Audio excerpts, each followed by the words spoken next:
자, 여러분 안녕하세요. 소프트웨어 및 코딩 2주차 수업 시작하도록 하겠습니다.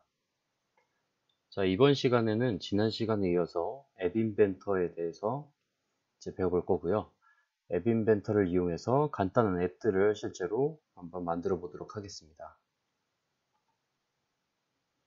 자, 먼저 지난 시간에 이제 사물 인터넷의 개념에 대해서 잠깐 배워봤는데요. 이 사물 인터넷이란 이제 각각의 사물들에, 여기서 말하는 사물은 일반적인 물건뿐만이 아니라 물건, 사람, 그리고 어떤 공간, 지역, 모든 것을 포함한다고 얘기를 했습니다. 그래서 이 모든 것을 포함한 사물에 인터넷이 연결돼서 이제 서로 통신을 하면서 어떤 새로운 서비스를 만드는 것을 사물 인터넷이라고 설명을 드렸고요. 이 사물 인터넷은 나아가서 인공지능이나 빅데이터 등 다양한 기술과 결합하면서 기존에 가지고 있던 반복적인 일만 수행하는 게 아니라 이제 창의적인 업무까지 수행을 하는 것을 말합니다. 자, 그래서 이 사물 인터넷으로 만든 다양한 기술이 적용된 것들을 사물 인터넷 시스템이라고 할 수 있는데요. 이 사물 인터넷 시스템에서는 크게 5가지로 영역이 구분된다고 말씀드렸죠. 우리 이번 학기의 소프트웨어 및 코딩 시간에서는 우리가 마지막에는 이 디바이스와 네트워크 영역만을 이용을 해서 스마트폰 앱을 이용을 해서 블루투스 네트워크 통신으로 어떤 디바이스들을 제어할 수 있는 것을 만들어 보려고 합니다. 자, 그리고 지난 시간에 우리가 앱 인벤터에 대해서 잠깐 배워봤는데요. 앱 인벤터란 이제 구글에서 만든 환경으로서 누구나 쉽게 남녀노소 누구나 이 안드로이드 스마트폰 앱을 개발할 수 있는 환경이고요. 그리고 코드들 자체가 이제 블럭으로 구성되어 있다 보니까 이 블럭들을 끌어다 놓는 드래그 앤 드롭 방식을 이용을 해서 결합을 하면서 어떤 각각의 앱에 대한 기능들을 우리가 구현할 수가 있습니다. 자, 이 앱 인벤터를 사용하기 위해서는 반드시 필요한 준비 사항이 있는데요. 첫 번째로는 안드로이드 앱을 만들 수 있는 앱 인벤터이기 때문에 우리가 안드로이드 기반의 스마트폰 또는 태블릿이 필요하고요. 두 번째로는 구글 계정, 그리고 세 번째로는 구글 크롬과 맥북을 사용하는 사람들은 이제 사파리도 이제 지원이 가능합니다. 그래서 크롬이나 사파리가 설치가 되어 있어야 되고요. 그리고 우리가 앱 인벤터를 통해서 앱을 만들었을 때 그 앱을 실제로 스마트폰에다가 설치를 하기 위해서 이 USB 연결선, 충전선이라고 하죠. USB 연결선이 필요합니다.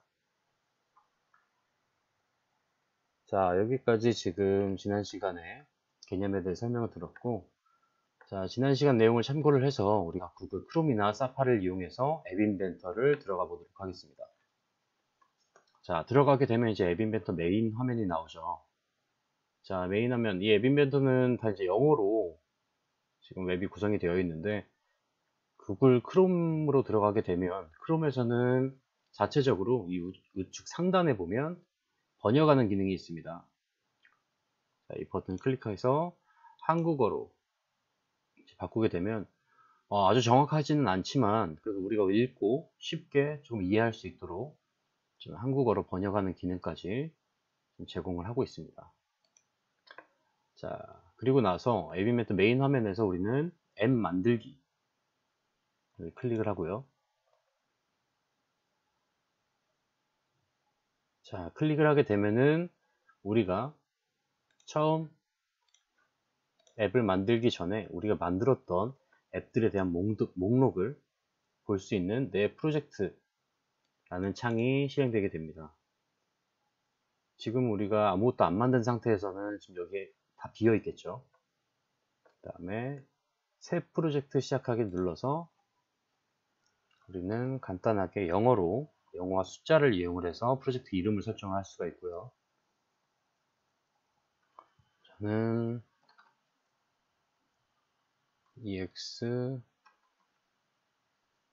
이름에 간단하게 이름을 설정을 해서 프로젝트를 생성을 합니다. 자, 앱 인벤터에서는 크게 두 가지의 기능을 지원을 합니다. 첫 번째로는 앱을 만들 때에는 첫 번째로 앱 화면에 대해서 어떤 기능을 넣을 건지 디자인을 해야 되고요. 그래서 이 디자이너, 첫 번째 화면이 디자이너 화면입니다. 디자이너 화면으로서 디자이너 화면은 크게 팔레트, 뷰어, 컴포넌트, 속성, 그리고 미디어로 구성이 되어 있고, 팔레트에서는 각각의 다양한 앱을 만들 수 있는 각각의 기능들, 컴포넌트라고 하겠습니다. 이 컴포넌트들을 가지고 있어서 이 컴포넌트들을 필요한 컴포넌트들을 가운데 있는 뷰어 창에서 이 스마트폰 화면 내에다가 끌어다 놓는 드래그 앤 드랍 방식으로 이용해서 끌어다 놓게 되면 스마트폰 안에 어떤 디자인할 수 있겠죠. 컴포넌트들로 디자인하게 됐을 때 이 뷰어 오른쪽에 컴포넌트 창에 보면 각각의 우리가 끌어다 놓은 배치한 컴포넌트들이 목록으로 생성이 되게 되고요. 여기서 각각 컴포넌트들에 대해서 이름을 바꿀 수가 있습니다. 이름을 바꿀 수가 있고요. 그리고 이 각각 컴포넌트들을 선택을 해서 이 컴포넌트들에 대한 기본적인 속성 값을 우리가 여기서 변경을 할 수가 있습니다. 배경색이나 아니면 버튼 안에 텍스트 모양, 버튼의 모양, 그리고 버튼 자체도 이미지로 바꿀 수가 있고요. 이렇게 각각의 컴포넌트들에 대한 속성을 바꿀 수가 있고요. 그 다음에 이제 나중에 한번 저희가 실제로 실습을 하면서 다시 배워볼 거지만, 자, 하단 쪽에 미디어라는 창은 나중에 이제 어떤 소리 파일이라든지 사진, 동영상 등을 활용을 하고자 할 때 이 미디어로 파일 올리기를 통해서 먼저 등록을 해야 됩니다. 이런 미디어 창이 또 생성이 되어 있고요. 이런 식으로 배치를 하나하나 배치를 하면서 이 디자이너 화면을 꾸밀 수가 있습니다. 자, 디자이너 화면을 꾸몄으면 이 디자이너 화면에서 각각의 불러온 컴포넌트들에 대한 기능을 우리가 실제로 어떻게 이 버튼을 눌렀을 때 어떻게 동작을 할 건지에 대한 기능들을 우리가 실제로 프로그래밍을 해야 됩니다. 기능을 구현을 하기 위해서는 자, 디자이너 화면이 아닌 우측 상단에 블록이라는 버튼을 클릭하게 되면 블록 창으로 넘어가게 되겠죠. 자, 이 블록 창에서 우리는 블록 창은 왼쪽에 블록, 그리고 아래에 똑같이 미디어, 그리고 오른쪽에 뷰어로 나눠지는데, 이 블록 창에 있는 공통 블록과 스크린 1이라는 크게 이 두 가지로 나눠집니다. 그래서 공통 블록에서는 우리가 어떤 기능을 각각의 컴포넌트들에 대한 기능을 구현하기 위해서 필요한 공통적인 블록들을 담고 있고요. 그 스크린 1이라고 하는 거는 우리의 디자이너 화면 보면 우리가 프로젝트를 생성을 했을 때 이 앱의 화면 자체를 스크린 1이라고 컴포넌트에서는 스크린 1이라는 이름으로 생성이 됩니다. 그래서 이 앱을 의미를 한다고 보면 될 것 같고요. 자, 블록 화면에서 스크린 1 안에는 지금 우리가 끌어다 놓은 각각의 컴포넌트들이 생성이 되어 있습니다. 이 컴포넌트들을 클릭하게 되면은 각각의 컴포넌트들에 대한 기능들을 담고 있는 블록들이 지금 나와 있고요. 이 블록들은 다양한 종류로 나눠질 수가 있는데, 첫 번째로는 이벤트 블럭이라고 해서 어떤 상황을 지어줄 수 있는, 이벤트를 줄 수 있는 블럭, 이 노란색 블럭들을 의미합니다. 이 이벤트 블럭이 있고요. 조금 내려가게 되면 지정하기라는 블럭이 보입니다. 이 set 블럭이라 그래서 지정을 할 수 있는 블럭. 배경색을 지정해라. 뭐 글자의 굵기를 지정해라. 라든지 다양한 어떤 기능들을 구현을 하고자 할 때 지정할 수 있는 블럭. 짙은 초록색이죠. 지정 블럭. 이벤트 블럭, 지정 블럭, 그리고 마지막으로는 값 블럭이라 그래서 각각의 어떤 값을 넣어줄 수 있는 각각의 값을 포함하는 블록들로 구분을 할 수 있습니다. 추가적으로 다른 블록들이 있는데 그건 실습을 진행을 하면서 설명을 드릴 거고요. 그래서 이제 각각의 컴포넌트들에 대한 어떤 기능을 구현할 건지에 대해서 이 블록 창에서 이런 각각 블록들을 이런 식으로 조합을 하면서 우리가 각 컴포넌트들에 대한 기능을 만들 수가 있습니다. 그리고 이 코드 블록들을 조합을 하면서 불필요한 코드들은 우측 하단에 보면 휴지통 모양이 있죠. 이 휴지통으로 또 드래그 앤 드랍으로 해서 버릴 수가 있고요. 간단하게 여기까지만 알더라도 기본적인 우리가 어떤 앱들은 쉽게 구현을 할 수가 있습니다. 자, 그 다음에 먼저 아무것도 없는 상태에서 간단한 앱을 한번 만들어 보도록 하겠습니다. 자, 이번 시간에는 지금 버튼이라는 아주 자주 쓰이는 컴포넌트인데 이 버튼을 한번 이용해 보겠습니다. 버튼을 먼저 디자인 화면에서 버튼을 그래서 뷰어에다가 옮겨놔 보고요. 자, 지금 이번 시간은 버튼을 클릭을 했을 때 버튼을 클릭하면 이 앱 화면의 배경 색깔을 한번 바꿔보도록 하겠습니다. 버튼을 클릭했을 때 앱 화면이 노란색으로 바뀔 수 있도록 한번 바뀔 수 있는 앱을 만들어 보도록 하겠습니다. 그러려면 버튼이 필요하겠죠. 자, 버튼을 필요하고 이 버튼을 눌렀을 때 어떻게 기능을 수행해라 라고 하는 건 이제 블럭 화면에서 우리가 기능을 구현할 수가 있겠죠. 자, 버튼을 옮겨 놓고요. 그 다음에 블럭 화면으로 넘어가 보도록 하겠습니다. 자, 블럭 화면에서 먼저 이 앱 기능을 구현하고자 할 때 가장 먼저 필요한 블럭은 이벤트 블럭입니다. 어떤 상황을 주어줘야 된다는 의미를 가지고 있고요. 뭐뭐 할 때, 버튼 같은 경우는 버튼을 뭐 클릭했을 때, 아니면 길게 눌렀을 때 각각의 상황을 먼저 설정을 해준 다음에 그 상황에 맞게 클릭을 했으면 어떻게 동작하게끔, 길게 눌렀을 때는 이렇게 동작을 해라 라는 식으로 이 블럭들을 조합을 하면서 기능을 구현을 할 수가 있습니다. 지금 우리는 이 버튼을 클릭하게 되면 배경 색깔을 바꾸는 앱을 만들어 볼 거고요. 블럭 화면에서 그럼 제일 먼저 들어가는 이벤트 블럭에서는 버튼 부분을 클릭해서 가장 윗부분에 있는 버튼을 클릭했을 때 라는 이벤트 블럭이 필요하겠죠. 제일 버튼 눌렀을 때 버튼 제일 위에 있는 블럭이 언제 버튼 클릭했을 때 라고 나와 있는데 이것은 버튼을 클릭했을 때 라는 이벤트를 담은 블럭이고요. 자, 이 블럭을 먼저 가져와 보도록 하겠습니다. 자, 버튼을 클릭했을 때 버튼을 클릭하게 되면은 이 블럭이 실행이 되고요.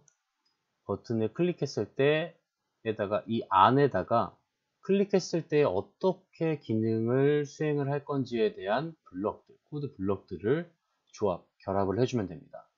우리는 버튼을 클릭했을 때 이 전체 화면 색을, 앱의 화면 색을 노란색으로 바꾸려고 합니다. 이 전체 화면에 대한 기능은 우리가 이 디자이너 뷰어 창에서 버튼을 클릭하게 되면 버튼에 대한 속성, 그리고 버튼이 활성화가 되죠. 컴포넌트가. 그 다음에 바깥의 배경을 클릭하게 되면 스크린 1이 활성화가 됩니다. 블럭도 마찬가지인데요. 블럭에서도 이 버튼을 클릭했을 때 우리 배경색을 바꾸고 싶으면 이 배경에 대한 내용들은 스크린 1에서 찾을 수가 있습니다. 스크린 1은 보통 앱이 처음 실행됐을 때, 초기화되었을 때라는 초기화 과정에 대한 기능들을 변경하고자 할 때 많이 사용이 되고요. 우리 스크린 1을 누르게 되면 스크린 1에서 조금 밑에 내려오다 보면 지정하기 블럭 중에 배경 색의 값을 지정하기라는 블럭이 있습니다. 자, 이벤트 블럭을 먼저 생성을 하고요. 이벤트 블럭 다음에는 어떻게 수행해라 라는 명령의 블럭이 필요하겠죠. 자, 우리는 버튼을 클릭했을 때 이 전체의 배경색을 바꿔줄 겁니다. 이 배경색에 대한 앱의 배경에 대한 부분은 스크린 1에 포함되어 있고요. 그래서 스크린 1에 배경색의 값을 지정해라 라고 해주면 되겠죠.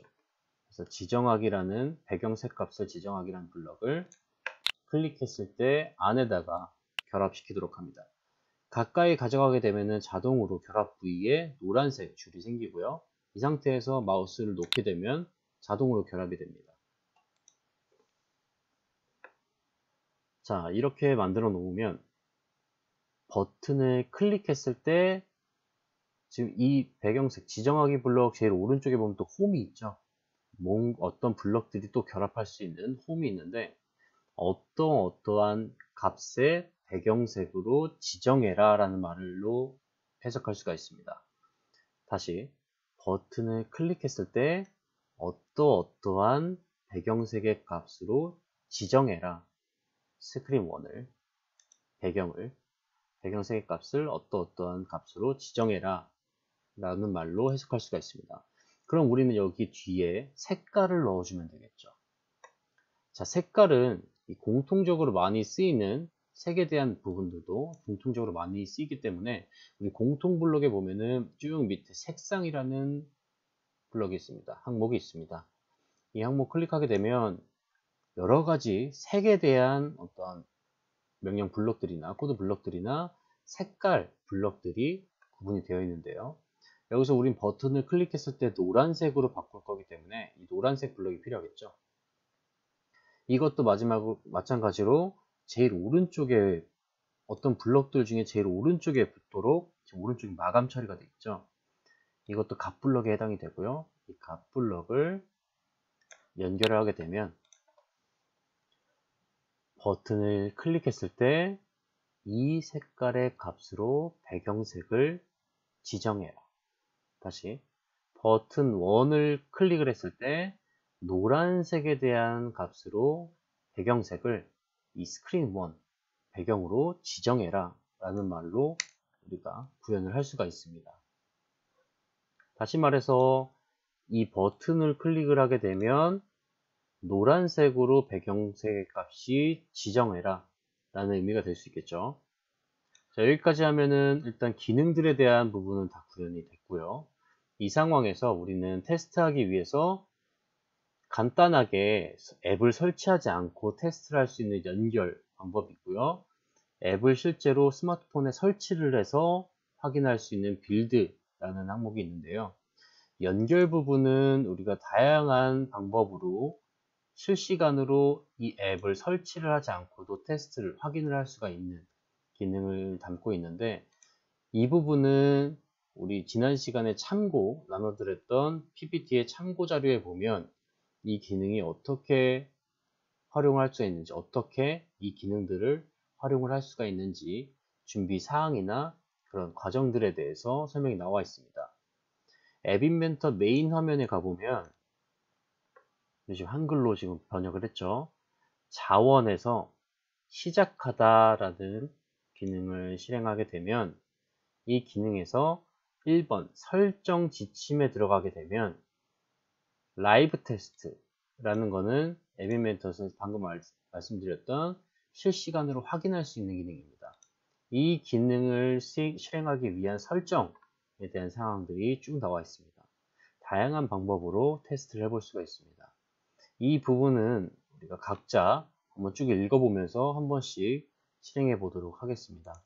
그리고 이번 수업 시간에는 테스트하지 않고 실제로 만든 앱을 스마트폰에 설치를 해서 확인해 보도록 하겠습니다. 설치를 해서 확인해 보는 방법은 빌드에 있고요. 크게 두 가지의 방법이 있습니다. 첫 번째는 QR코드 제공이라 그래서 이 버튼을 클릭하게 되면 이 기능을 클릭하게 되면 자동적으로 앱 인벤터에서 이 앱에 대한 모든 기능을 담고 있는 파일을 QR코드를 생성을 합니다. 그래서 그 QR코드를 가지고 우리는 스마트폰으로 QR코드 리더기, 바코드 리더기나 이런 다양한 앱들을 활용해서 QR코드로 이 APK 파일을 받을 수가 있고요. 여기서 말하는 APK 파일이라고 하는 것은 실제로 우리가 어떤 기능에 대한 앱이 설치가 되는 게 아니고요. 그 앱 파일을 설치할 수 있는 설치 프로그램입니다. 어떤 게임이나 아래 한글 이런 다양한 프로그램들은 설치 프로그램이 있죠. 그 설치 프로그램이라고 생각하면 됩니다. APK를 먼저 받고 나서 그 APK 파일을 스마트폰을 이용해서 실행시킨 다음에 이 앱 파일을 설치를 해야 되는 과정이 또 추가적으로 필요합니다. 자, 그래서 첫 번째는 QR코드로 이 APK 파일을 받는 방법이 있고요. 두 번째, 이 방법이 이제 앞으로 저희 수업 시간에서 이 방법을 이용해서 진행을 해볼 건데, APK 파일을 내 컴퓨터에 저장하기라고 해서 이 APK 파일 자체를 지금 내 컴퓨터에 먼저 저장을 하고요. 이 저장한 거를 우리 준비한 USB 케이블 있죠? USB 케이블을 이용해서 스마트폰으로 옮겨 담을 겁니다. 스마트폰으로 이 APK 파일을 내 컴퓨터에서 스마트폰으로 옮겨주고요. 그 다음에 스마트폰에서 다시 검색을 해서 앱 파일을 설치를 해줄 겁니다. 그래서 먼저 APK 파일을 내 컴퓨터에 저장하기를 클릭을 해보겠습니다. 클릭을 하게 되면 이제 진행바가 생성이 돼서 이제 APK 파일을 설치할 수 있는 어떤 과정이 진행이 되겠죠.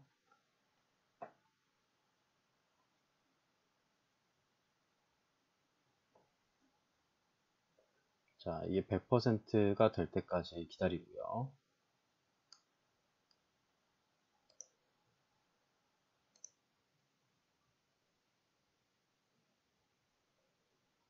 자, 게이지가 다 100%까지 채워지게 되면 크롬 화면에서는 다운로드된 설치된 파일은 지금 아래에 추가로 창이 생성이 되면서 나타나게 되겠죠. 자, APK 파일이 설치가 되었고요. 여기서 이제 위쪽 화살표 키를 누르게 되면은 설치된 폴더의 위치를 확인할 수가 있습니다. 폴더 열기를 이용을 해서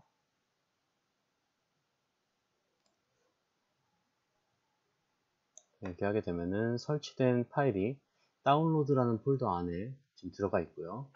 자, 이 APK 파일을 우리 USB 연결선을 통해서 USB 케이블을 이용해서 스마트폰에다가 옮겨줄 겁니다. 그럼 여기서 마우스 오른쪽 클릭해서 복사나 아니면 잘라내기를 이용해서 옮길 수가 있겠죠. 먼저 저는 잘라내기를 해서 잘라준 다음에 스마트폰으로 케이블을 먼저 연결을 한 뒤에 스마트폰에다가 연결하는 과정을 진행해 보도록 하겠습니다. 자, 스마트폰을 USB 케이블을 이용을 해서 컴퓨터와 연결하게 되면 내 PC에서 스마트폰으로 들어갈 수 있겠죠. 저는 지금 갤럭시 노트 9을 사용을 해서 갤럭시 노트 9이라고 드라이브가 뜨고요. 여기 들어가게 되면 이제 저는 이 스마트폰에 SD 카드까지 추가를 해서 지금 두 개의 드라이브가 생성이 되어 있는데 보통은 이 폰 하나만 있을 겁니다. 폰으로 들어가게 되면 이 안에 핸드폰 안에 있는 다양한 폴더들로 구성이 되어 있죠. 여기에 우린 나중에 스마트폰을 이용을 해서 이 APK 파일을 실행해서 앱 파일을 설치를 해야 되는데 이 찾기 쉽게 하기 위해서 폴더를 하나 따로 만들어 주는 게 좋겠죠. 이 폰 화면에서 마우스 오른쪽 클릭해서 새 폴더를 만들어서 여기에 앱 인벤터라는 폴더를 하나 만들어 줍시다. 그래서 이 폴더 안에 아까 잘라내기 한 APK 파일을 붙여넣기를 통해서 옮겨 넣어줄 수가 있겠죠. 그럼 스마트폰 내에 이 APK 파일이 앱 인벤터 폴더 안에 생성이 되겠죠.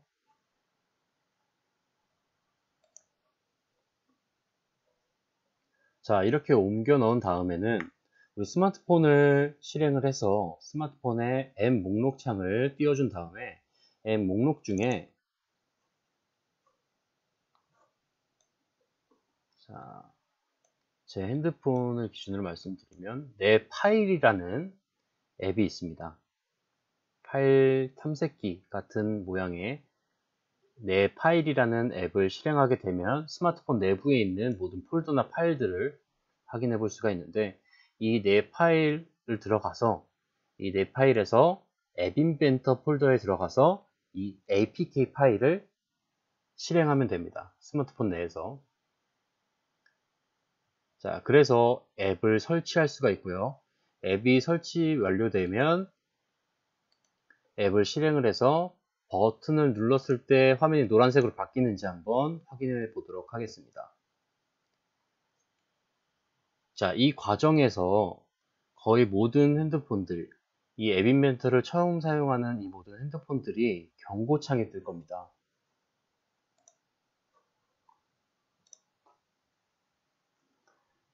자, 이런 보안상 이유로 이 소스에서 가져올 수 없는 앱을 휴대전화에 설치할 수 없습니다 라는 이 출처를 알 수 없는 앱에 대한 경고창이 뜨는 핸드폰들이 있을 겁니다. 이때는 이 출처를 알 수 없는 앱을 설치하겠다라는 부분에 대해서 허용하겠다라는 설정을 해줘야 되는데요. 이거는 스마트폰 기기마다 조금씩 다를 수 있습니다. 그래서 제 핸드폰을 기준으로 이 갤럭시를 기준으로 해서 설명을 드리도록 하겠습니다. 출처를 알 수 없는 앱이라고 하는 건 우리가 일반적으로 안드로이드 스마트폰에서 앱들은 그 구글 플레이 스토어에서 다운을 받죠. 이 플레이 스토어에서 다운받지 않은 앱들은 출처를 알 수 없는 앱이라고 합니다. 어떻게 보면 보증을 하지 않는 앱이죠. 보증되지 않은 앱들. 그래서 이 출처를 알 수 없는 앱 같은 경우는 기본적으로 이 스마트폰 내에서 설치할 수 없도록 설정이 되어 있습니다. 그래서 이거를 해제할 수 있는 방법은 자, 스마트폰 화면에서 설정에 먼저 들어갑니다. 스마트폰에서 설정, 이 시계태양 모양 설정을 들어가고요. 설정에서 애플리케이션을 선택을 하게 되면 이 애플리케이션 화면에서 오른쪽 상단에 속성, 이 점 3개 모양의 속성을 누르게 되면 특별한 접근이라고 나와 있을 겁니다. 이 특별한 접근을 클릭했을 때 다양한 기능들이 있지만 쭉 밑에 내려오다 보면 출처를 알 수 없는 앱 설치라는 부분을 어떤 기능이 뜨고요. 이 부분을 클릭을 하게 되면 이 출처를 알 수 없는 앱에 대해서 설치를 허용할 건지 허용하지 않을 건지 활성화가 되면 허용이라고 의미를 하고요. 그래서 여기까지 들어온 다음에 이 출처를 알 수 없는 앱을 설치하는데 허용하겠다라고 해서 화면처럼 허용이라고 활성화를 시켜주면 됩니다. 이렇게 한 다음에 APK 파일을 다시 실행하면 설치가 진행이 될 겁니다. 자, 이렇게 해서 앱을 설치를 해서 그 앱 파일로 들어간 다음에 우리가 만든 기능을 실행이 되는지 확인해 보도록 하겠습니다. 자, 이번 첫 번째 시간은 확인하는 것으로 끝내고 두 번째 시간은 이어서 다른 컴포넌트를 가지고 다양한 앱을 한번 또 만들어 보도록 하겠습니다.